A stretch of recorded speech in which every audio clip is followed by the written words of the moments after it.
Good morning dear student. देखिए student, आज हम आपको इस वीडियो में ऋण पत्रों की विशेषताएं, ये टॉपिक मैं आज आपको कराऊंगा। लास्ट वीडियो में मैंने आपको meaning and definition of debenture यानी कि ऋण पत्रों की परिभाषा और अर्थ मैंने आपको बताया था। ये वीडियो क्लास 12th कॉमर्स के स्टूडेंटों के लिए है, जो यूपी बोर्ड के क्लास 12th कॉमर्स के स्टूडेंट हैं उनके लिए ये वीडियो है। चैप्टर 7। देखिए स्टूडेंट, टॉपिक स्टार्ट करने से पहले मैं आपको एक बार और रिवाइज कराना चाहूँगा कि ऋण पत्र होता क्या है।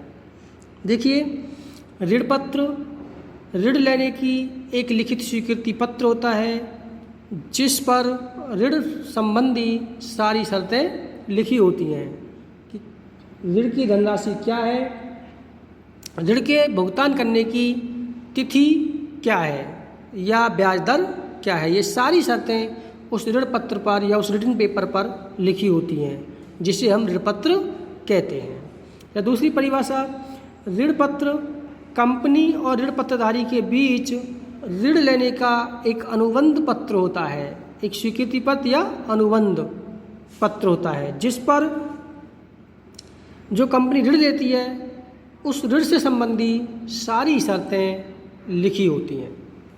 ओके, तो वैसे तो मैंने लास्ट वीडियो में आपको ऋण पत्र का मीनिंग एंड डेफिनेशन पूरा एक्सप्लेन किया था, लेकिन आज मैं आपको इस वीडियो में ऋण पत्रों की विशेषताएं क्रम से आपको बताऊंगा।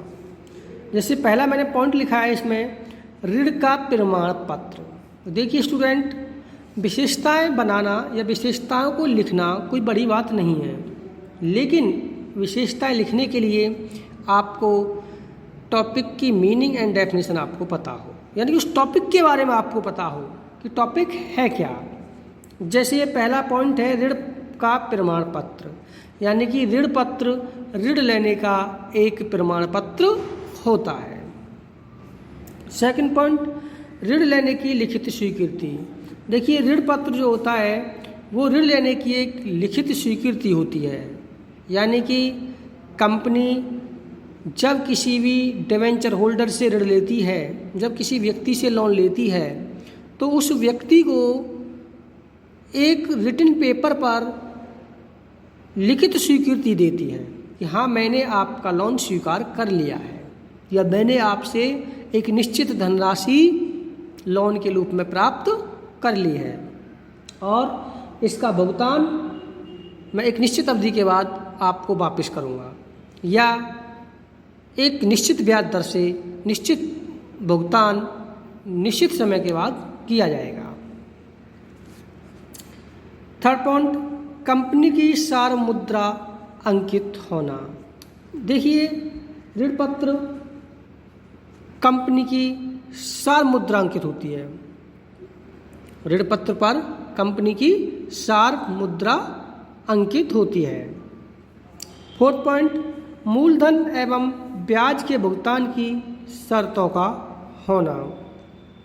देखिए, ऋण पत्र पर ऋण यानी कि लोन का जो अमाउंट होता है, जो मूलधन होता है, वो उस पर अंकित होता है, लिखा हुआ होता है, तथा ब्याज कितनी प्रतिशत दर से ब्याज हमें भुगतान करना है, ये सारी शर्तें उस ऋण पत्र पर लिखी होती हैं।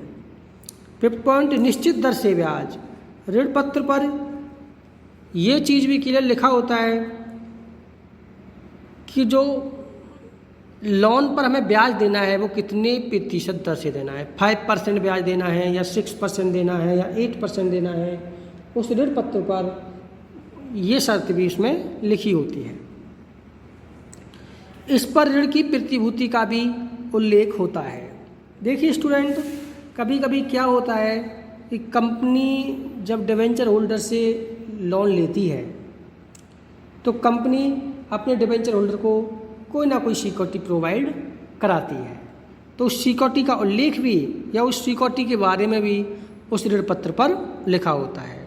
जैसे फॉर एग्जांपल, कोई भी कंपनी है, कंपनी 1 लाख का लोन ले रही है, लेकिन कंपनी 1 लाख का लोन लेने के लिए वह अपनी मशीन को गिरवी रख रही है, यानी कि सिक्योरिटी के रूप में मशीन को डिबेंचर होल्डर के पास गिरवी रख रही है। तो ये क्या होगा? सिक्योरिटी। कभी आपने देखा है ना कि आप किसी से पैसे लेते हो तो आप किसी को सोना दे करके पैसा ले लेते हो, तो ये क्या हो गया? प्रतिभूति। तो इसी प्रकार से जब कंपनी आपसे लोन लेगी तो कंपनी आपको एक सिक्योरिटी दे देगी। जो कंपनी की संपत्तियां हैं उन किसी भी संपत्ति को कंपनी सिक्योरिटी के रूप में उस ऋण पत्र पर लिख देती है।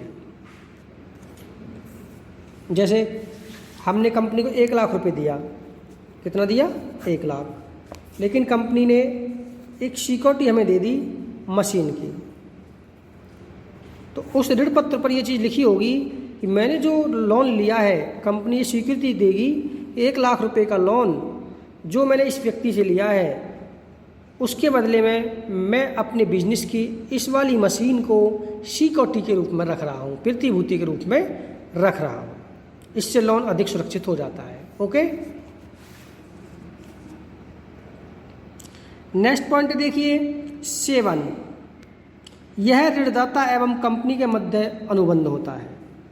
ये जो रिटन पेपर पे जो ऋण पत्र होता है, यह ऋण पत्र लोन देने वाला और जो कंपनी होती है लोन प्राप्त करने वाली, इन दोनों के मध्य अनुबंध होता है, एग्रीमेंट होता है। 8 पॉइंट, इनकी अवधि प्राय 7, 10 या 15 वर्ष के लिए होती है। यानी कि ऋण पत्र लॉन्ग टर्म होते हैं, लंबे समय के लिए होते हैं। 7 साल, 5 साल, 10 साल की अवधि ऋण पत्र की होती है।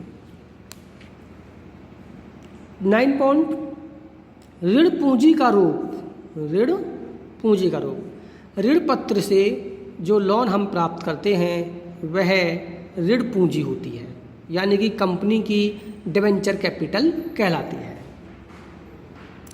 10 पॉइंट, दीर्घकालीन ऋण। ऋण पत्रों से जो हम लोन प्राप्त करते हैं वह लॉन्ग टर्म लोन कहलाता है, लॉन्ग टर्म लोन होता है। लास्ट पॉइंट, ऋण पत्रों का हस्तांतरण पूरा ही किया जाना। देखिए स्टूडेंट, जब कंपनी ऋण पत्रों का भुगतान करती है, यानी कि जो पहले लोन लिया है डिबेंचर होल्डर से, तो ये आपको पता ही होगा जब हम किसी से लोन लेते हैं तो उसका भुगतान भी करना होता है।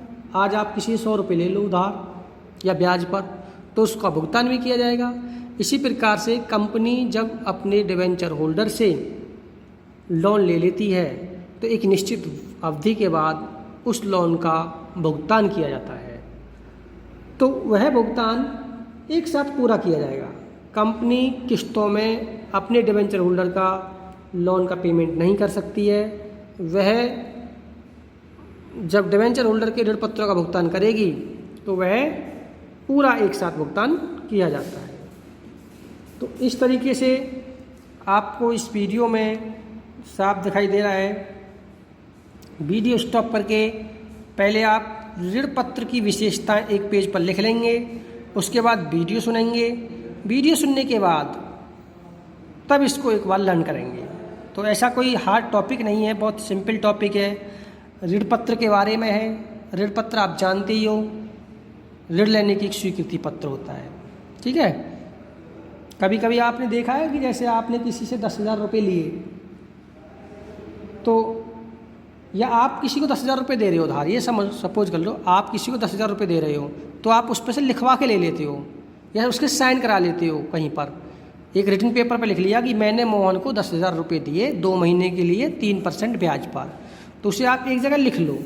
लिखने के बाद उसके साइन करा लो, तो ये क्या हुआ? ऋण पत्र हो गया ये भी, क्योंकि उसके द्वारा स्वीकृति हो गई। जिसने लोन लिया उसके द्वारा स्वीकृति हो गई साइन करने के बाद। इसी प्रकार से कंपनी भी एक स्वीकृति पत्र देती है अपने डिबेंचर होल्डर को, ऋण लेने का एक स्वीकृति पत्र या परमिशन लेटर। ओके, सभी स्टूडेंट ये टॉपिक कंप्लीट करेंगे।